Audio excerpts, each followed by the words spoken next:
Hello, everybody. Welcome to WildStar, the Settler's Path. Grievance news. What production? Production, I like it. I'm Cannon Fodder. With me, I have Streak and I have Creed. Gentlemen, say hi. Hello, hello. Hello. So, we got some interesting things to talk about for this week. We actually have some stuff to talk about, which has been kind of rough for the last few weeks. But I think the most exciting thing. It looks like I'm too close to the screen. That's just me, probably.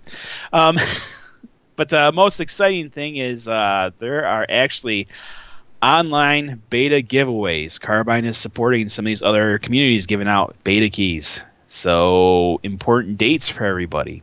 This week, January 23rd to the 27th, WildStar Central currently is running a Twitch channel that they are giving out beta keys at the top of every outer. Outer? Hour. Outer. Outer. Must Outer be that space. New York accent.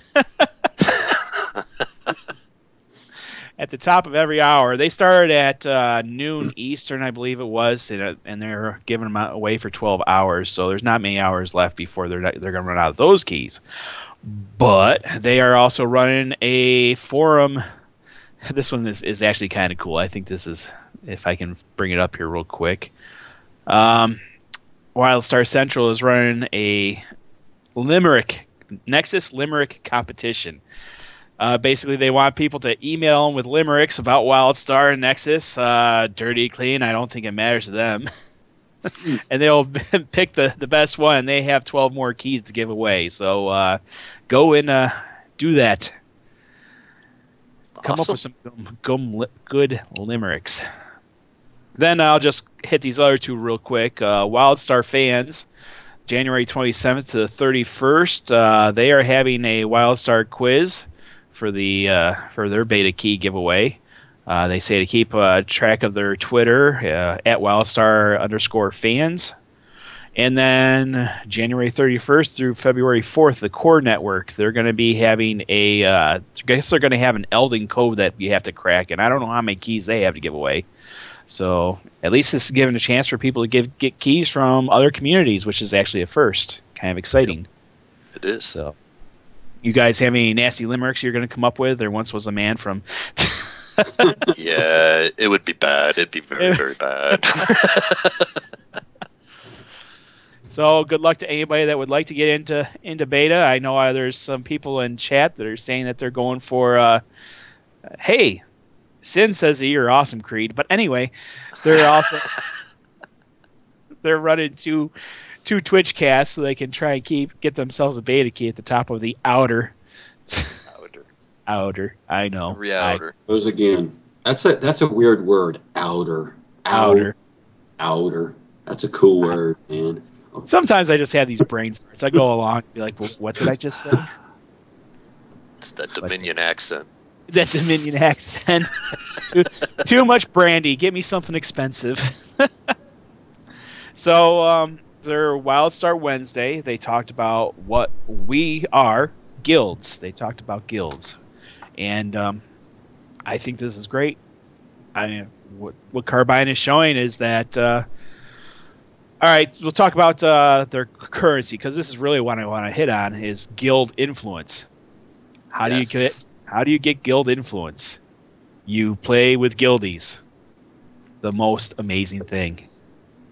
What do you guys think? Streak, what are your feelings on this? It's about time. I think they laid it out pretty well when you read what they were talking about. I mean, they basically said, look, these big giant guilds that just go out and spam everybody and use it as a giant chat channel and don't actually get together and play together, they're not going to reap any of the benefits of being part of a guild. So if you want to get all those neat little extra toys that you get from having a guild, you need to have influence to buy them. And in order to have influence, you have to group together with your guildies. So it's just yet one more thing that WildStar's doing that's saying, hey, we realize this is an MMO, and as an MMO, you should be playing with other people, so we're going to throw yet another carrot out there to say, hey, you're going to want to group with other people. So, shock. A first, huh? Yeah, really. You join a guild to play with a guild. I just play solo the whole way through, you know. It's like, come on. So this is pretty awesome. I like it. Putting massively multiplayer back into MMOs, huh? Yeah, it's only been a few years. They've seemed to put a huge focus on that now. They've you know, and like Strigg just said, everyone said, you know, some of these games. Have you noticed that they've gone to the solo thing and they've definitely brought it back. You know, group up, and it's a requirement. If you don't group up, you don't get nothing. You know, and they got ways to keep track of it. You can watch it. You know, as it's going along. You know, and you'll know when you hit the next perk. You know, hey, we got to do some more stuff, and it's basically doing anything. Group up, do anything. You know, it doesn't have to be certain things. You just go out and do anything. You know, and you know, and so far from what I've seen, you know, as far as watching everything that's on the net now, there's more than just 3 or 4 things to do. There's plenty to do. Plenty. Oh, yeah. Yeah, it's kind of neat because, you know, we got groups, offer your renown. Guilds, your guild gets influence for you playing together. I mean, they're just pushing everything PvP. You know, I know there's something for PvP. I'm not quite sure what it is. Unfortunately, I'm not a huge PvP player, so I don't think either of us, any of us here, is huge PvP. So we never seem to get into the PvP end of that. I apologize to you PvPers out there. Sorry about that. But you know, and what's coming from this stuff, you know, what are your perks that you're getting from this? Obviously, you with your guild, they're saying that you can get. Where was that again? I am so lost sometimes. Boo. But there's perks that they can buy with this influence that you're building up. Guild unlocks. The guild bank. Yep. Guild-wide buffs. That's cool. Ooh, there was something in there about a teleport or something. Did you guys see that? I'm a little interested to see what that exactly is. It includes things like summoning a guild bank. Well, that's pretty cool out in the open world. That's actually a good idea because I don't know how many times I've been in a raid and you have to send somebody back to the guild bank to pick something up. That is a those pain potions. in the butt. Yeah. Oh, we forgot that stuff. Let's see. Guild members can buy flasks on their own, which is cool. I don't see anything about that teleport thing you're talking about, but I'm sure there's got to be something. I know that, like on housing, you can have teleports to raids. Maybe something. I don't know. Maybe I'm just going senile or something. I know I saw something in there though. I know it's in there. You never know. It could be something they add later on. Maybe something, you know, individualized. You know, that they might be able to. You know, it might be something you can buy as an object, and you'll be able to do it yourself. You know, or whatever. Not just teleporting, but you know, anything. You know, you'll be able to buy, like, go to a certain other vendor and buy individualized items that will do, you know, open up a guild bank or your own personal bank right beside you where you're standing. So that'd be cool stuff to see. Yep. Let's see what else. Oh, they also hit on guild hollow marks. Marks of, you know, you can put up these hollow marks either on the sides, back, top, you know, your choice or anything like that. But that one thing that they said is, of course, it's not like you see in some games where we could have our own tag that we can upload in the game. They're not doing it that way, but what they do is they offer 65 inner and 65 outer designs that you can mix and match in between. So it gives you a possible, at launch, of 4,225 possible combinations. Crazy. So I think that's kind of cool. Just see. Creating a guild. They don't really go much into creating a guild or anything along those lines, but optional guild taxes. 5% of your loot will get contributed to the guild vault if your guild leader decides to turn this on. Cool for repair costs. That's one thing that's always been, you know, most games you've always had to depend on somebody to contribute money. You know, you have to hope that somebody gives you money, or you have one officer that's supposed to take the loot from raids that isn't getting used and put it up on the auction house. Think it's making it kind of easier? What do you guys think, Creed? Oh yes, I've always been for a guild tax. Always in any game that it was available in, at least 5%. And I'll bring another game as an example. When I played E for a lot of years, I always jacked it up to 10% because, there were so many members in our corps out doing stuff, and it was just a constant flow. The bank was always, gaining the money that, everyone was needing to, do whatever they needed to do. Guild tax is a green light for me, at least 5%. And if they add any additional kind of taxes, however they're going to pan out, I don't know, but they don't have to be huge. And have you noticed that sometimes that when people say, "Oh, does this guild have a guild? Does it have a tax?" "Oh yeah, we have a 5% tax." Oh, and they're like, it's like they were just stabbed with a knife. And I'm like, and it's like, man, you'll hardly even notice it when you're out doing everything you're doing. You'll hardly even notice it, and the funds will be there when you need them. I mean, I'm all for it. I say yes, definitely yes. Streak? Yeah, this is kind of new to me. I've never seen an actual guild tax that I remember anyway, so the concept of it is a little new to me. I guess I would have to say it depends on what you need it for. I mean, if you're going to do something like Creed said, something where or after like a raid or something, you're going to say, okay, everybody's going to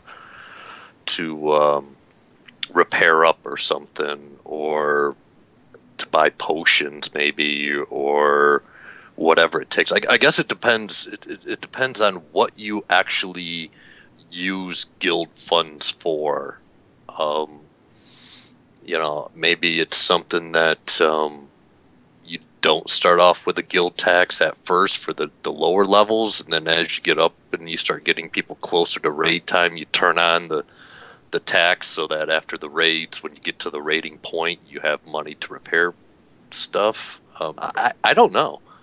I'm not sure what you would actually spend money on as a guild outside of repair costs and maybe potions, but I'm not even sure about that. I mean, if you've got a big guild, say like we do, like with Grievance, and you're sure you're going to have a ton of crafters out there and a whole ton of harvesters out there. So a lot of times when it comes to potions, you can pretty much be self-sustainable as a big guild. Mm-hmm. So you probably don't have to go to a broker and buy them. So I'm not sure. I don't know if you guys have heard of anything that you used to buy guild stuff with.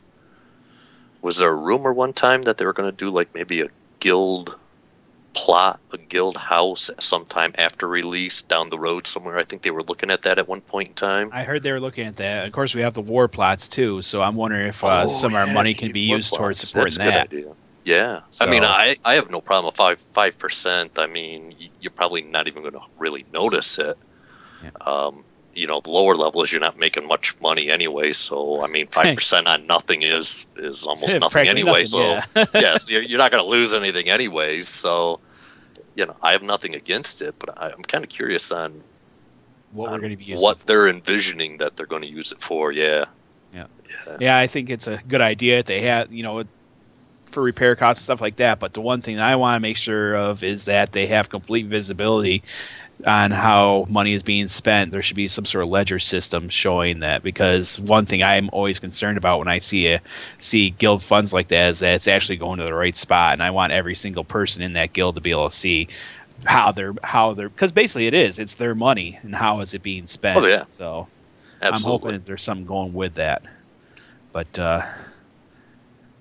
guild vault. Apparently, you can rename your tabs in the guild vault. They point that out. Apparently, that's important. Woohoo! Yeah. Yay! There was always things that I heard about ranks, as far as like officer ranks in the guild interface, and I keep hearing it kind of fly back and forth. Yeah, we're going to have individual ranks, or maybe be able to tailor labels, like if we, appoint somebody on a certain sub job or whatever. Okay, and you can write in there what they are. That would be pretty cool, I think. So in that case, you would say, okay, we've got all this money flowing in, our 5% tax rate and all this stuff. You're going to keep track of the money, and then you would call him, whatever you wouldn't want to call him. So, but like I said, I never heard anything definite. It was always kind of just people just kind of talking back and forth. But it would be cool. think that was in this write-up, wasn't it? Or did I read that and not really read it somewhere, just like the other thing? I swear I must have looked at something. I read something out there. Apparently, I gotta admit, apparently they changed it after I read it. With the news I've been reading, on MMORPG and WildStar cast and fan, everything that I'm coming across, it's hard to keep track of everything because it's just overload. So I understand where you're coming with that, but I'm kind of excited to see. I'm hoping they show more on guilds and where they're going from there. I assume that we will start seeing more information on PvP though, because they've been kind of light on what they've been releasing for PvP. So I think you're going to start seeing them. Here it is, and I know. Yeah. And have you read all of the input from PvPers? You're always going to get this huge, whoa, what about PvP? Where guys not gonna do, what about us guys? What about us? And you got to make those guys happy too. Apparently, Memo doesn't think you can read, Streak. So yeah, Well, I gotta admit, I've been having the week off, and I start college back up again next week. So I've been trying to cram all of my gaming news into my head. So for all I know, I could have been reading something on a completely different game for all I know. So yeah. The worst thing is school started this week, bud. You're in trouble. No. Yeah. No. Sorry, I got my priorities. Nice. What's some of the other stuff? Oh, that's right. This last Saturday, this last Saturday, that's when they had the Stalker class. Twitch channel there from Carbine. They ran their Stalker feed there. I watched that. And of course, the first half hour they did showing off the Stalker, some tanking and stuff like that. But they were really quick on that. For the most part, it's stuff that we've seen, cool stuff. Stabby from behind type deal. But the big thing, I don't know if you guys watched it. I did watch it. Was the Pappy versus Frost PvP matches, and I actually got a lot of enjoyment out of that. Yes. You see that, Streak? I did. I was pretty impressed. I thought Frost was going to be a winner all the way, and it surprised me. Pappy took two rounds out of that. So congratulations, Pappy. Did better than I thought you would. He had to unplug his mouse and his keyboard a few times to get some extra shots at it, but he took a few. Yeah.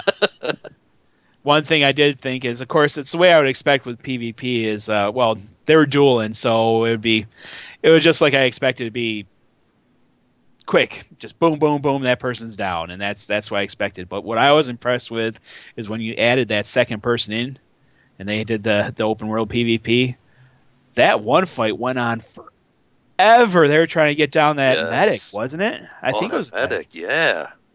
Oh, I don't know if he was just a really good player, or if they're just a really tanky type class. It's hard to say because they're in beta. They've got some class balancing that they still got to work on.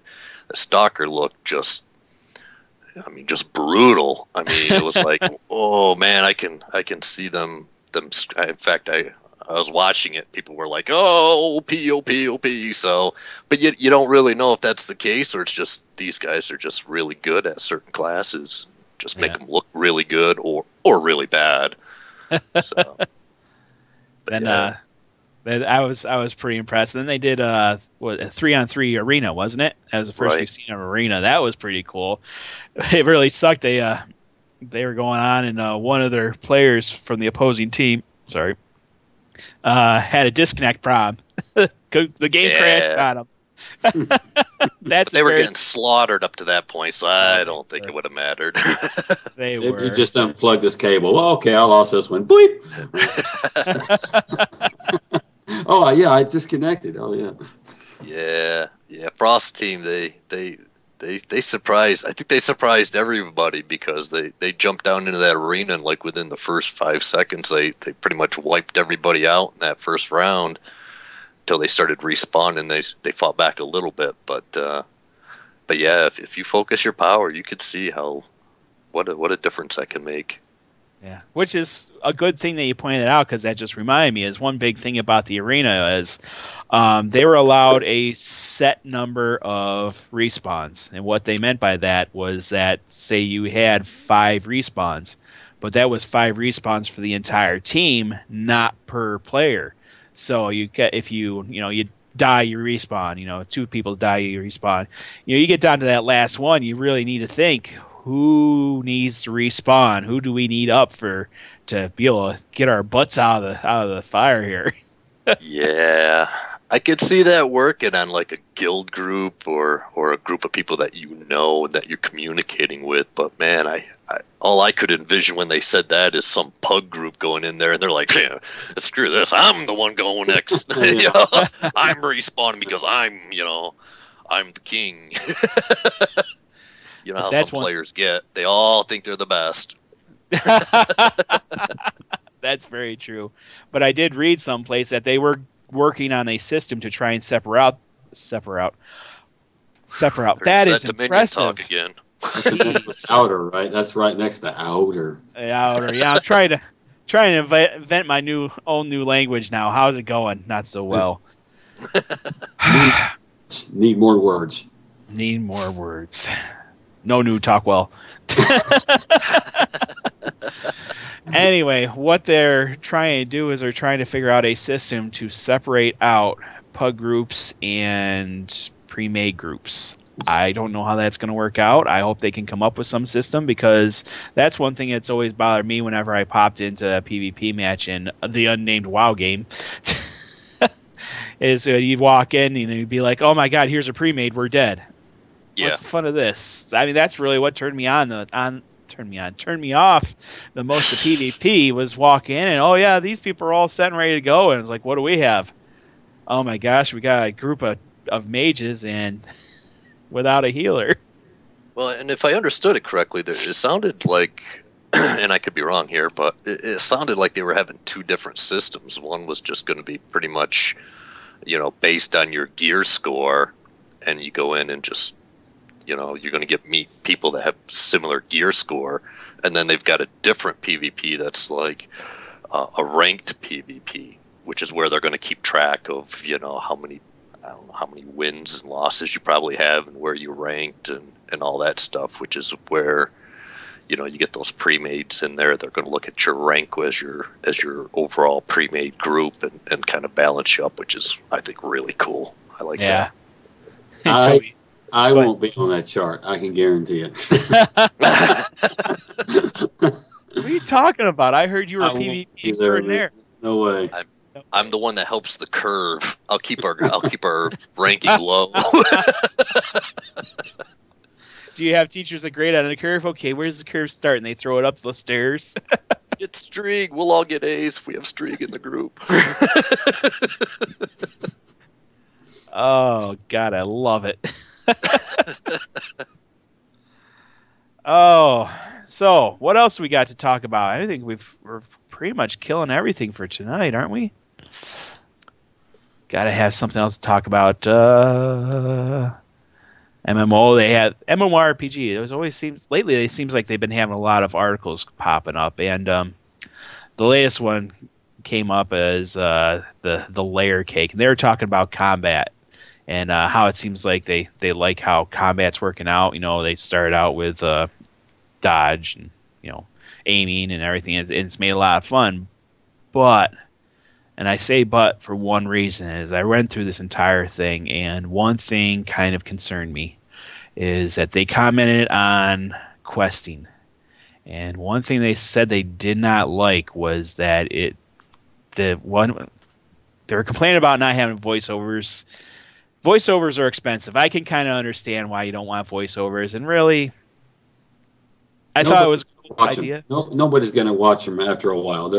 Exactly. Yeah, the voiceovers are nice, but cut it short. Shut up. Let's get it. That's just it. That when I was in Star Wars, that's all you did is it came up, you hit escape. It's just was awesome. What they did was awesome, but you did it one time, and after that, what'd you do? You were getting through it. You didn't want to see it no more. So that was one thing they were kind of complaining about, was voiceovers. And the other thing was because the no voiceovers hadn't read the quest text, but they were disappointed that it was just kind of look at it, and then they were doing the same thing, just they got a quest and they'd run off. So, what are you guys looking for quest wise? I mean, Creed, you started that out, so what do you want? I mean, I assume that they're doing upgrades and everything, so let them know this is what Creed wants. I've never had a problem with reading text. I mean, that's pretty much what the old school MMOs did. You went to a quest giver, he'd pop up a text for you to read. You had to read it. You had to. If you didn't read it, you were lost. And I mean, a text would work for me. Voiceover. Okay, voiceover. Give me a text in a very, very short voiceover. Okay, the voiceover. Okay, that was nice, but okay, I got something that I can read. I can go back on. I don't know. I don't really know what else there is. Okay, make the text really fancy. Make it like a hologram, or put some pizzazz to it. But that text is fine to me. I just need something to read. If I got something to read, I'm good. What about you, Streak? I mean, you can't read, so what do you look for? Can't see. Too many colors. I can't tell. I don't know. It's all black and white. No, I pretty much agree. I mean, I like a lot of people, I really enjoyed the voiceovers, like they did with SWTOR. They are fantastic. They're very well done. But you know what? The bottom line is they're very expensive and they're very time consuming. And if it was up to me, I'd rather see the money go to development time to work more on end game that games just don't seem to have when they release anymore. So as much as I like it, I would say save the money and put it to things that are more long term and more beneficial to the game than a voiceover that, like you guys said, you're going to listen to once and then who cares? And text is so cheap. It's so cheap. As far as as far as the text goes, I want to say they should be in there because I'm trying to be respectful and thoughtful about those people that care about lore. Me, I don't, because I don't know. I think in the old days of MMOs, let me date myself back to like EQ, where there were none of these. I'll go grab a bunch of quests, and you got a quest log, and you got arrows that tell you where to go, and all this other crap. You read everything because you had to. You had to know what the quest was, and you had to write it on a piece of paper or something because there was nothing tracking it for you.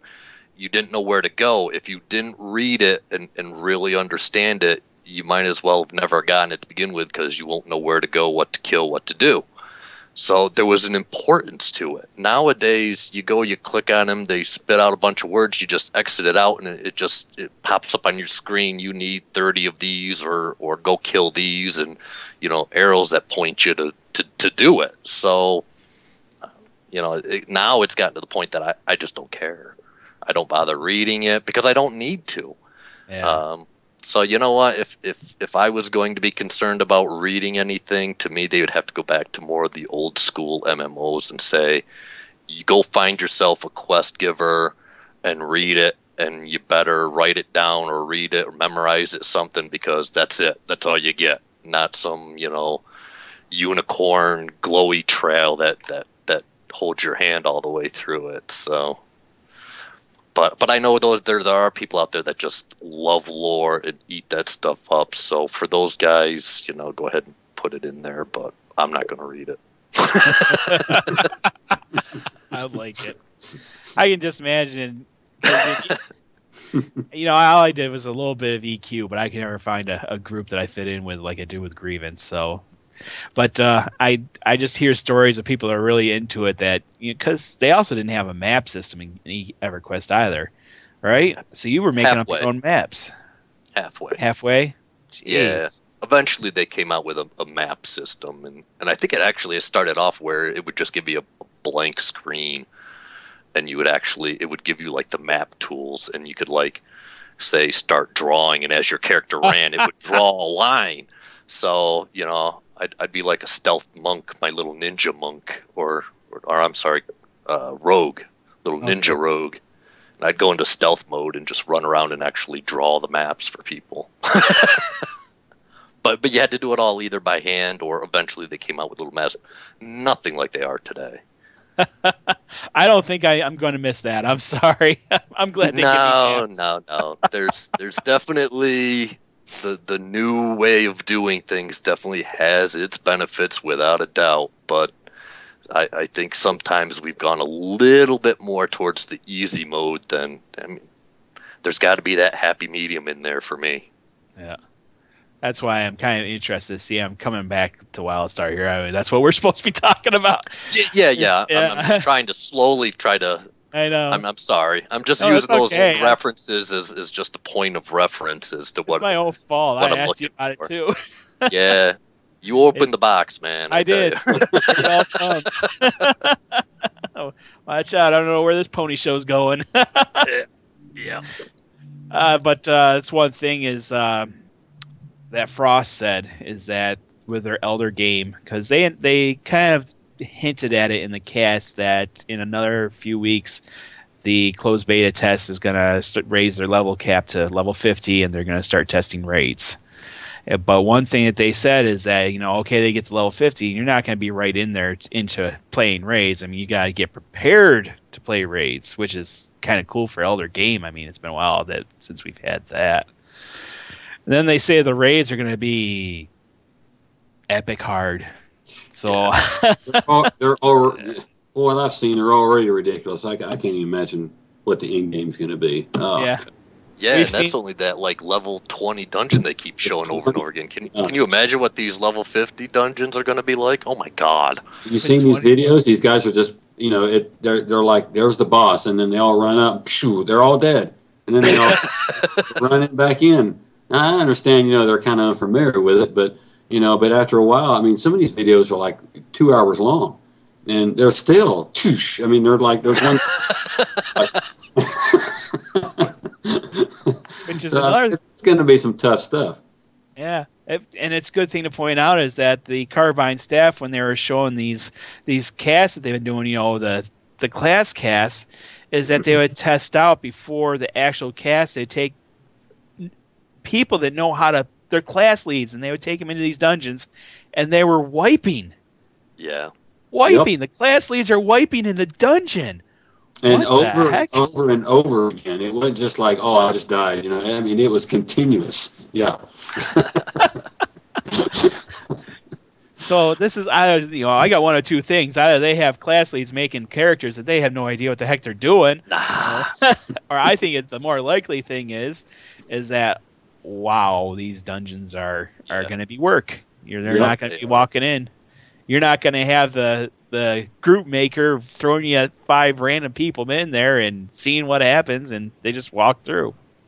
So these dungeons and raids they're going to be epic. They're going to be awesome. I can't wait to do some of these things. And I think the really cool thing is they're not slapping all this stuff in there for the Elder game like every other game out there does. They're putting in these like we keep seeing this level 20 dungeon.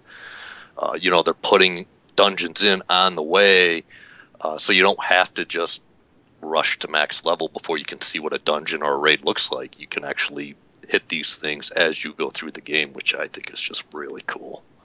And if they're that easy, if they're that hard at level 20, can you imagine 40 people trying to get organized and do these things? It's it's going to be crazy. That raid leader is just going to be tearing his hair right out. Yes. And dang it, I want to see something on war plots. What about you, Creed? Oh, sorry. Go ahead. No, go ahead. Oh, I've already, I guess, said enough about it. It looks really, really, really aggravating. Watching that one that you were talking about, Cannon, about the guys that were, actually were, I guess, the designers, or they knew as far as designing, they knew the class, but they probably didn't actually, when they got in the game and started to do it, they just totally blew it. You know, I don't know. Maybe they just didn't know the fight or something. I don't know. And then of course we're not going to be able to really learn this stuff because if we go back, it's going to change. Is that right? They change. The dungeons change. You have different objectives that you can hit. Yeah, So you're not going to be able to like, okay, last time I was here. Oh no, I'm not the same one. Oh, that's going to blow. I'm going to die again. I think the biggest challenge for myself anyways, and I'm sure there's a lot of people out there that's going to be like me because we've been playing these MMOs for over a decade now, and they've now come out as a big scheme of things fairly recently with this whole action style combat. And I can just imagine getting into a raid with 20 or 40 people is always been a challenge in the older MMOs. Now you throw this big mechanics in there with this action style combat and telegraphs flying all over the place. It's going to take a while. It's going to take some adjustments and some getting used to, and there's going to be a lot of wipes in the beginning because normally when you're doing these hard things, you're used to looking at the boss, making sure you're positioned right, making sure you're casting the right spells or skills and all that stuff, and maybe watching people's health to make sure they're not getting slaughtered. Well, now all of a sudden you've got to do all that same stuff. Plus, you've got to make sure, telegraphs are flying everywhere. I got to make sure I'm jumping out of these. I got to make sure I'm going to these. I got to have somebody standing next to me tell me what color they all are. So, have you noticed that even, I guess, I didn't play Terra a lot. I played it a little bit, and it's kind of similar, but it wasn't near as bad, or I guess as good. I don't know which way you want to look at it. But you notice that when you mix, and it's the things that people have learned all through the years, where tab targeting, and you're, like you said, Straight, you're standing in one spot, and you're doing your thing. Maybe you have to step over a little bit. Oh, maybe step over a little bit. And then you stand there. Now they've thrown the moving curveball. Now you got to move. Now you got to move around while you're doing all this. You know, and you notice there's a lot of people that they just totally can't do that. And I'm actually having I'm watching this and I'm like, man, I'm going to have to get used to that. I'm used to the standing in one spot or maybe just kind of jogging to another, maybe 4 or 5 feet away, and then doing. Now you're going to have. I'm seeing these people continually running around in a circle. They're never stopping. They're never stopping to do anything. They're running, and the whole group's doing that. Everyone's like, and I'm like this on the video. Oh, what are these guys doing? Why won't they? I can't even imagine. I mean, am I going to have to buy? Am I going to have to change this? Am I going to have to buy this? What am I going to have to move and press hotkeys or key binds? What am I going to have to have? Or to do this fluidly, to do this until it's comfortable? Because right now it doesn't look comfortable to me. Yeah, that's one of the things I thought about watching all this stuff is I start thinking, you know what? I've spent my whole MMO career, with the mouse, click, click, click, click, click, click, click, click, and I just keep watching this thinking, I just don't see how it can be done. You're going to have hotkeys that you can click without looking at them, so that you can keep an eye on, your fellow group mates and raid members and the telegraphs and everything else.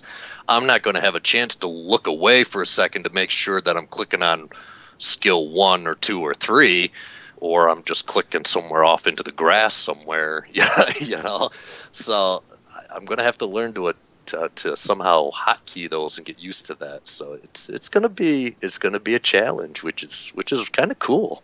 I mean, you definitely don't have to worry about it being the same old boring thing it's been for a while. I've had the mouses that have all the hotkeys on them, but I've honestly never really used them. I usually hotkey like a jump or a loot button or something simple to it, but hotkeying 3, 4, 5, 6 different keys. I don't know. Maybe I'm just getting old. Look how long these trackball mice have been out, and you never hear anybody use a trackball mouse. And the people that I was like, hey, yeah, you like these trackball mice? Oh, they suck. a trackball might suck. You can't use those things. Well, guess what? Now you're going to be going like this. You're going to be pressing a button over here. Hold on. Back to the trackball. Have a trackball mouse now. Everyone have to continue, and find your button and spin your little ball right here. And then, I don't know. It's going to be wild. That's right. Somehow I'm going to have to get one of those more like a Nintendo or Xbox type controllers or something that I can do all the different buttons on. Because I don't know if you've tried those mouse. I had one. I think it was a Naga that had it was an MMO mouse. It had 20 buttons off to. Yes, I had that mouse. I still have that mouse somewhere. Let me tell you something. You get your big fat thumb and without looking at it, try to figure out where button number 8 is. I mean, come on, really? I can do it. I've got 6 of mine already. In the other games I play, I use 6 of those buttons. I can find it. It takes practice. I would try to macro the outside buttons because I figure I could always put my thumb over and slide it back and find the outer ones. But once I got into the middle buttons, just wasn't happening. So I'm going to have to learn, I think. All of us are going to have to learn. Yes. Buy your trackball mouse with a great big tennis ball on top of it. Big one. All right, gentlemen. Well, it's come to the time where we have to call up because we do have another cast come up after this. Our EverQuest next cast is coming up, so please stay in channel and watch that for us. We always enjoy having you guys here, and ladies. But a quick little grievance announcement is that I thought it was Sunday, but it's actually Saturday, January 25th for the grievance folks, 8 p.m. CST, Central Standard Time. So we have our grievance state of address. Mr. Steele will be getting up on his soapbox, and he's going to be excited. Have your mute button ready because you're going to have your ears blown out right to start off with. It's going to hurt. I warn you right now, but it is a good thing. Yeah, exactly. Like Creed does, just be prepared. But it's a good thing to listen to, find out what's coming up, find out what we did last year. It's a good thing to listen to. And boy, he gets excited about grievance. I mean, he's the number one cheerleader there, and he's just not pretty enough for a cheerleader. He tries though. Then after that, no video on TeamSpeak. After that, I believe we're having a quick council meeting, and I think that's it. Of course, Sunday we'll have our regular newscast.